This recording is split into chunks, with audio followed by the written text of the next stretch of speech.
కవిత versus KTR. నేను ఇప్పటివరకు మొన్నటి వరకు కేటీఆర్ వర్సెస్ హరీష్ రావు అనేటువంటి అనేక నరేటివ్స్ బిల్డ్ చేయడం జరిగింది. అది వాస్తవాలు బిల్డ్ చేశాను, అంటే వేరే కాదు. ఎందుకంటే ఈరోజు కేటీఆర్ ఏ విధంగా హరీష్ రావును దాటుకొని పోతున్నాడో ఈరోజు నాకు అందినటువంటి వాళ్ళ దగ్గర నుంచి నాకు అందిన సమాచారం మేరకు నేను ఆల్రెడీ చెప్పడం జరిగింది. సో ఇప్పుడు కూడా కవిత అదే పరిస్థితుల్లో కూడా కవితను తొక్కడానికి కేటీఆర్ చాలా పెద్ద ఎత్తున ప్రయత్నం చేస్తూ ఉన్నాడు. అసలు కవితను ఎక్కడ కూడా పార్టీ కార్యక్రమాల్లో ఇన్వాల్వ్ చేయకుండా కేటీఆర్ చాలా పకడ్బందీ ప్లాన్ చేస్తూ ఉన్నాడు. సో దానివల్లనే ఆమె సొంతంగా ముందుకు పోయటం ప్రయత్నం చేస్తూ ఉంది. ఒకవైపు బీసీ కాన్సెప్ట్తో కావచ్చు, వివిధ రకాల కార్యక్రమాలతో కావచ్చు, ప్రజలకు దగ్గరయ్యే విధంగా, పార్టీ క్యాడర్ కూడా దగ్గరయ్యే విధంగా ఈరోజు చాలా పెద్ద ఎత్తున ఆమె ప్లాన్ చేస్తున్నటువంటి విషయం మనం చూస్తూ ఉన్నాం. సో ఇదంతా డైరెక్ట్గా కేసీఆర్ ఆదేశాల మేరకు జరుగుతుందా, లేకపోతే కవిత ఒంటరి పోరాటం చేస్తుందా బీఆర్ఎస్లో అనేటువంటి ఒక చర్చ చాలా బలంగా జరుగుతూ ఉంది. ఎందుకు అంటే కవిత సొంతంగానే 2014 కంటే ముందు జాగృతి సంస్థ ద్వారా ఈరోజు రాష్ట్ర వ్యాప్తంగా బతుకమ్మ ఉత్సవాలతోటి ఆమె తిరిగినటువంటి సందర్భాలు చూసినాం.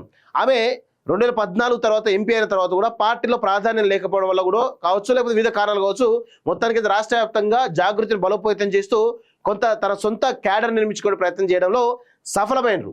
సో 2019లో జరిగినటువంటి ఎంపీ ఎలక్షన్స్లో ఆమె ఒకవేళ మళ్ళా ఎంపీ కనుక గెలిస్తే ఇక్కడ పరిణామాలు చాలా డిఫరెంట్గా ఉండేవి. కానీ అక్కడ ఆమె ఓటమిని చాలా పకడ్బందీగా ప్లాన్ చేయడం ద్వారా ఈరోజు ఆమె ఓటమికి కారణమైనది ఎవరు అంటే బీఆర్ఎస్ పార్టీలోని వ్యక్తులే కారణమైనని చాలా స్పష్టంగా నేనైతే చెప్పగలను. సో ఇప్పుడు అదే విధమైనటువంటి కోణంలో మనం చూసినట్లయితే అంటే ఈమెను రాజకీయంగా అరగదొక్కడానికి ముందుగా ఇది ఢిల్లీ లిక్కర్ స్కామ్ మనం చూసినట్లయితే ఢిల్లీ లిక్కర్ స్కామ్లో ఆమెను ఇరికించడానికి సంతోష్ రావు కానీ, కేటీఆర్ కానీ, హరీష్ రావు కానీ ఈ ముగ్గురు ప్రధానమైనటువంటి పాత్ర పోషించడానికి చాలా స్పష్టంగా గతంలో అనేకమైనటువంటి స్టోరీలు చేసిన. ఇప్పుడు కూడా అదే జరుగుతూ ఉంది.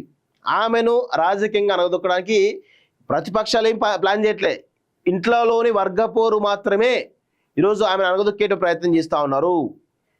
ఈరోజు ఎందుకంటే ఈరోజు హరీష్ రావు వర్సెస్ కేటీఆర్ ఫైట్ చాలా తారాస్థాయికి పోవడం జరిగింది.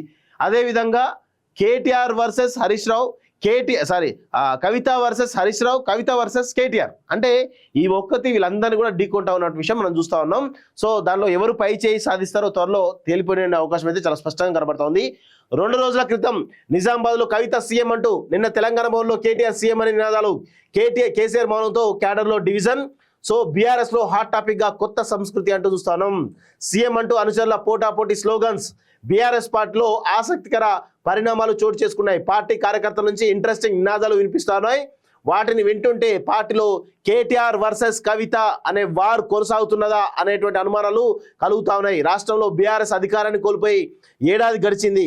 అసెంబ్లీ ఎన్నికలకు మరో 4 ఏళ్ల సమయం ఉన్నది. కానీ ఇప్పుడే బీఆర్ఎస్లో కాబోయే సీఎం పేరిట కొత్త నినాదాలు వినిపించాయి. కవిత సీఎం అంటూ 2 రోజుల క్రితం నిజామాబాద్లో కార్యకర్తలు నినాదాలు చేయగా, తెలంగాణ భవన్ వేదికగా బుధవారం కేటీఆర్ సీఎం అంటూ అనుచరులు నినాదం చేయడం హాట్ టాపిక్ గా మారింది. గత దశాబ్ద కాలంగా ఎన్నడూ లేని విధంగా పార్టీలో ఈ కొత్త సంస్కృతి కనిపించడంతో కార్యకర్తలు కన్ఫ్యూజన్ నెలకొన్నది. ఇంత జరుగుతున్న అధినేత కేసీఆర్ నుంచి ఎలాంటి ప్రకటన రాకపోవడం మరింత గందరగోళానికి గురి చేసింది అంటూ చూస్తా ఉన్నాం. సో కవిత సీఎం అంటూ ఇప్పుడే కాదు, మొన్న నిజామాబాద్లోనే కాదు, ఆమె ఢిల్లీ లిక్కర్ స్కామ్లో అరెస్ట్ అయ్యి విడుదలైన సందర్భంగా హైదరాబాద్లో ల్యాండ్ అయిన తర్వాత ఆమె ఒక ర్యాలీ చేయడం జరిగింది. అక్కడ ఆ ర్యాలీ సందర్భంగా ఆమెను రిసీవ్ చేసుకునే క్రమంలో కవిత సీఎం అంటూ అనేకంగా చాలా వేలాది మంది కార్యకర్తలు అరవడం జరిగింది. సో దానిలో భాగంగానే కేటీఆర్ ఇది ఎక్కడ మరి ఇబ్బందికరంగా అనిపించిందో తెలియదు, కానీ మొత్తానికైతే ఆయన అక్కడ నుంచి బయటకు వెళ్ళడంతో ఆమె ఒక్కతే ఆ కారు ఎక్కేసి మొత్తానికైతే ర్యాలీ చేయడం జరిగింది. సో కవిత ఆమె అనుకుంటే ఖచ్చితంగా కేటీఆర్ కానీ హరీష్ రావు కానీ దాటుకొని ముందు పోయేటువంటి అవకాశం అయితే చాలా స్పష్టంగా ఉంది. అది ఖచ్చితంగా చెప్పాలి. ఎందుకంటే ఆమె ప్రజలతో డైరెక్ట్గా ఇంటరాక్ట్ అయ్యేటువంటి లీడర్. అంటే ఇది కేటీఆర్ లాగానో లేకపోతే ఇంకా వేరే వాళ్ళ లాగానో ఆమె ఒక లేయర్ పెట్టుకొని ఉండదు. ప్రజలతో నేరుగా సంబంధాలు ఉంటాయి. హరీష్ రావు కూడా కొంతమేర ఆ సంబంధాలు ఉంటాయి. సో వీళ్ళిద్దరు కూడా చాలా బలంగా భవిష్యత్తు లాగా అనిపిస్తుంది. భవిష్యత్తులో కవిత వర్సెస్ హరీష్ రావు ఫైటే చాలా బలంగా ఉండే అవకాశం ఉంది. కేటీఆర్ ఒకవేళ ఈ F1 రేస్లో గనక అరెస్ట్ అయితే గనక ఖచ్చితంగా రాసి పెట్టుకోండి, కేటీఆర్ చాలా ఇబ్బందికరమైన పరిస్థితిలో ఉంటాడు. రాజకీయంలో కొంత చాలా పెద్ద వెనకకు పోయేటువంటి అవకాశం అయితే చాలా స్పష్టంగా ఉంది. సో కవితకు ఉన్నటువంటి కాన్ఫిడెన్స్ కేటీఆర్కు ఉండకపోవచ్చు. ఎందుకంటే కేటీఆర్కు అంత పరిణితి గల రాజకీయ నాయకుడు అయితే నేను అనుకోను. సో ఇందులో పరిణితి గల రాజకీయ నాయకులు కవిత అండ్ హరీష్ రావు ఇద్దరు కూడా ఉంటారు. సో ఇద్దరి మధ్య భారీ ఎత్తున ఫైట్ ఉండేటువంటి అవకాశం అయితే చాలా స్పష్టంగా కనబడుతుంది. భవిష్యత్తు వీళ్ళిద్దరి లో ఎవరి పై చేరి భవిష్యత్తు నిర్ణయించే అవకాశం అయితే కనబడుతుంది. చూద్దాం మరి కేసీఆర్ సపోర్టు హరీష్ రావుకు ఉంటుందా, కవితకు ఉంటుందా, కేటీఆర్కు ఉంటుందా? కేటీఆర్ ఒకవేళ జైలుకి వెళ్తే అంతే కాన్ఫిడెన్స్ తో బయటకు వచ్చి మరి తిరగలుగుతాడా అనేటువంటి కోణంలో కూడా మనం కొంత చర్చ చేయాల్సిన అవసరం అయితే ఉంది. చూద్దాం మరికొద్ది రోజులు అయితే దీనిపైన స్పష్టత వచ్చే అవకాశం అయితే ఉంది. నెక్స్ట్ మేడ్చల్ శామీర్పేట వరకు మెట్రో, ప్యారడైజ్ టు మేడ్చల్ 23 కిలోమీటర్లు, జేబీఎస్ టు శామీర్పేట 22 కిలోమీటర్లు పొడిగింపునకు సర్కారు గ్రీన్ సిగ్నల్. ఎలివేటెడ్ క్యారిడార్లపై నిర్మాణం 45 కిలోమీటర్ల మేర నార్త్ సిటీ మెట్రో డిపిఆర్ సిద్ధం చేయాలని సీఎం ఆదేశించారు. హెచ్ఏఎంఎల్ ఎండి ఎన్విఎస్ రెడ్డి అంటూ చూస్తున్నాం. సో మొత్తానికైతే మేడ్చల్ శామీర్పేట వరకు మెట్రో విస్తరించాలని చెప్పేసి ప్రతిపాదన సిద్ధం చేయాలని చెప్పేసి కూడా మెట్రో ఎండికి సీఎం రేవంత్ రెడ్డి ఆదేశాలు జారీ చేయడం. ఇది కేంద్ర ప్రభుత్వం రాష్ట్ర ప్రభుత్వం జాయింట్ వెంచర్ గా ఉండాలని చెప్పేసి కూడా అనుకోవడం. దాని తర్వాత మరి డిపిఆర్ ప్రిపేర్ అయిన తర్వాత కేంద్ర ప్రభుత్వం ఎలాంటి నిర్ణయం తీసుకుంటుందో చూడాల్సిన అవసరం అయితే ఉంది. కేంద్ర ప్రభుత్వం కనుక సహకరిస్తే త్వరితగతిన ఈ మెట్రో పూర్తి అయ్యేటువంటి అవకాశం అయితే ఉంది. లేదంటే మాత్రం కొంత ఇబ్బందికరంగా ఉండే అవకాశం అయితే చాలా స్పష్టంగా కనబడతా ఉంది. కవిత వర్సెస్ కేటీఆర్. నేను ఇప్పటివరకు మొన్నటి కేటీఆర్ వర్సెస్ హరీష్ రావు అనేటువంటి అనేక నరేటివ్స్ బిల్డ్ చేయడం జరిగింది. అది వాస్తవాలే బిల్డ్ చేశాను, అంటే వేరే కాదు. ఎందుకంటే ఈరోజు కేటీఆర్ ఏ విధంగా హరీష్ రావును దాటుకొని పోతున్నాడో ఈరోజు వాళ్ళ దగ్గర నుంచి నాకు అందినటువంటి సమాచారం మేరకు నేను ఆల్రెడీ చెప్పడం జరిగింది.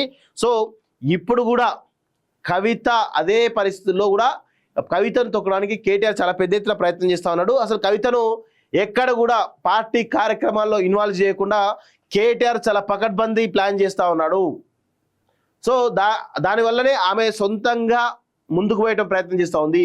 ఒకవైపు బీసీ కాన్సెప్ట్తో కావచ్చు, వివిధ రకాల కార్యక్రమాలతో కావచ్చు, ప్రజలకు దగ్గరయ్యే విధంగా, పార్టీ క్యాడర్ కూడా దగ్గరయ్యే విధంగా ఈరోజు చాలా పెద్ద ఎత్తున ఆమె ప్లాన్ చేస్తున్నటువంటి విషయం మనం చూస్తూ ఉన్నాం. సో ఇదంతా డైరెక్ట్గా కేసీఆర్ ఆదేశాల మేరకు జరుగుతుందా, లేకపోతే కవిత ఒంటరి పోరాటం చేస్తుందా బీఆర్ఎస్లో అనేటువంటి ఒక చర్చ చాలా బలంగా జరుగుతూ ఉంది. ఎందుకు అంటే కవిత సొంతంగానే 2014 కంటే ముందు జాగృతి సంస్థ ద్వారా ఈరోజు రాష్ట్ర వ్యాప్తంగా బతుకమ్మ ఉత్సవాలతోటి ఆమె తిరిగినటువంటి సందర్భాలు చూసినాం. ఆమె 2014 తర్వాత ఎంపీ అయిన తర్వాత కూడా పార్టీలో ప్రాధాన్యం లేకపోవడం వల్ల కూడా కావచ్చు, లేకపోతే వివిధ కారణాలు కావచ్చు, మొత్తానికి రాష్ట్ర వ్యాప్తంగా జాగృతిని బలోపేతం చేస్తూ కొంత తన సొంత క్యాడర్ నిర్మించుకునే ప్రయత్నం చేయడంలో సఫలమైనరు. సో 2019లో జరిగినటువంటి ఎంపీ ఎలక్షన్స్లో ఆమె ఒకవేళ మళ్ళా ఎంపీ కనుక గెలిస్తే ఇక్కడ పరిణామాలు చాలా డిఫరెంట్గా ఉండేవి. కానీ అక్కడ ఆమె ఓటమిని చాలా పకడ్బందీగా ప్లాన్ చేయడం ద్వారా ఈరోజు ఆమె ఓటమికి కారణమైనది ఎవరు అంటే బీఆర్ఎస్ పార్టీలోని వ్యక్తులే కారణమైనది చాలా స్పష్టంగా నేనైతే చెప్పగలను.